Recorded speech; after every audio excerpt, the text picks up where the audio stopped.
Here we have an example of a marking key. Now, a marking key is developed by examiners to capture all possible answers regarding the income statement, the statement of retained earnings, and the balance sheet. So this marking key can be adapted for a number of different types of financial statements. So we're going to use this now for Whitton Corporation. Now, to begin with, the income statement we start off with, and the first thing is the heading.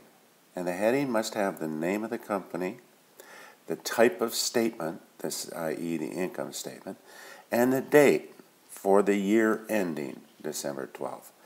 Now, if all those three are there and presented in without short forms, then we would mark that with a 2.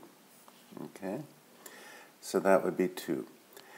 The revenue section then would be the first thing, and it would be headed up, revenue, and in there would be a revenue account and the total carried to the outside. And again, that would be 2, so we'll put 2 out here.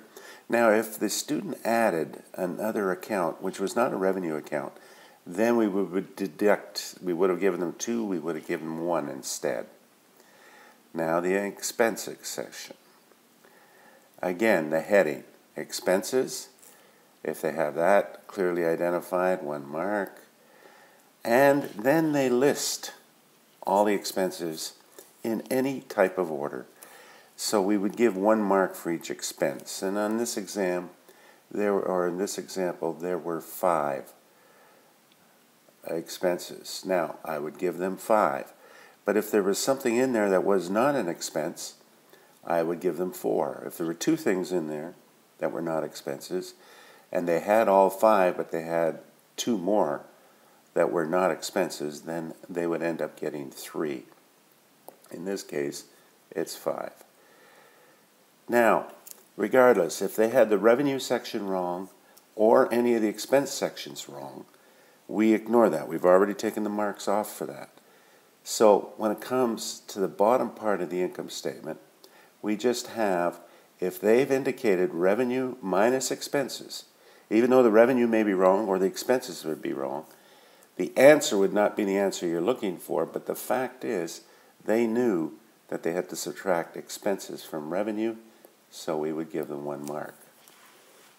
Okay? And that would be for the income statement. So you see there's a possibility of about 11 marks there for this Whitton Corporation.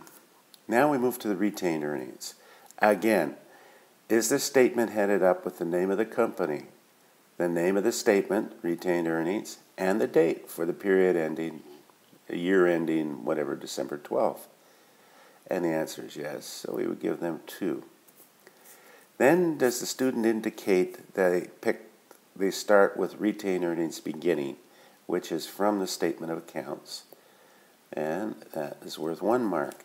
Then they add the net income. Now, the net income is whatever they got up here. Even if it's wrong, they add it.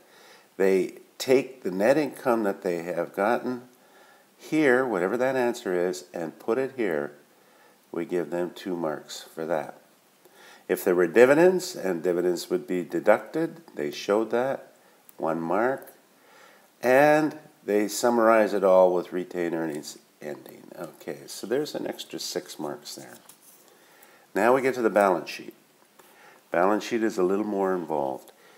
Again, the heading, the name of the company, the name of the statement, and the date as at December 31st. 2 marks there. The current asset section is identified. Now, in this section, they list the current assets, cash, accounts receivable, inventory, in the proper order, 3. If they have them out of order, 2. Okay. No order at all, 1, but they just know the current assets and they're correct. But if they add in something that's not a current asset, you take 1 mark off. But if they're down to 0, you can't take 1 mark off. Then the next section, property, plant, and equipment, or fixed assets, or what have you. If they list them properly with the accumulated depreciation, and if there's 1, then I give them 2 marks. If there's 2, I give them 4 marks.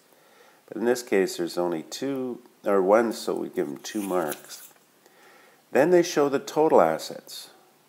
They knew to add them up. That's okay. So we got 3 here and 2 here. Then we move to the liabilities, and they list them, and in this case, 2 marks. Then they go to the shareholders' equity section. They show the common stock, 1 mark. And they take the retained earnings from up here. Even if it's wrong, they use the same one that they used up there. They get 2 marks. Anything else, just 1 mark if you don't like what they've done. If they're sort of fudging the retained earnings, but they knew it should be something. They're trying to make this balance. No, the idea is they take it directly from here. Then we total it, 1 mark, and we give that. So for the balance sheet, you can see we have 5, 7, 8, 10, 12 marks. So up here, for the income statement, 2, 4, 6, 11 marks. For the retained earnings, 6 marks. And for down here, 12 marks. So we have a total here of 29. Then professionalism. Did they organize it properly? Is it in columns? They didn't use short forms. It looks professional. 1, 2, or 3. Of course, I'll give myself 3. But the max is 30, and I actually have, in this case, 32, but the max amount of marks is 30 for the income statement, retained earnings, and balance sheet. And generally, that's how we mark financial statements. Now, other financial statement questions on exam may be more involved, so there'll be more marks. But at least you see now that you must be consistent. The income statement leads into the retained earnings statement, and the retained earnings then goes down into the balance sheet. And a word of advice, if you don't balance, don't worry.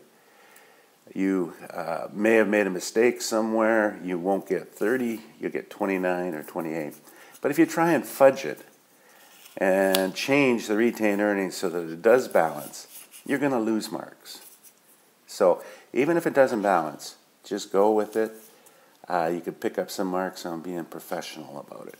If you try and fudge the numbers, that's not very professional. So this is a way in which we, as examiners, mark income statements.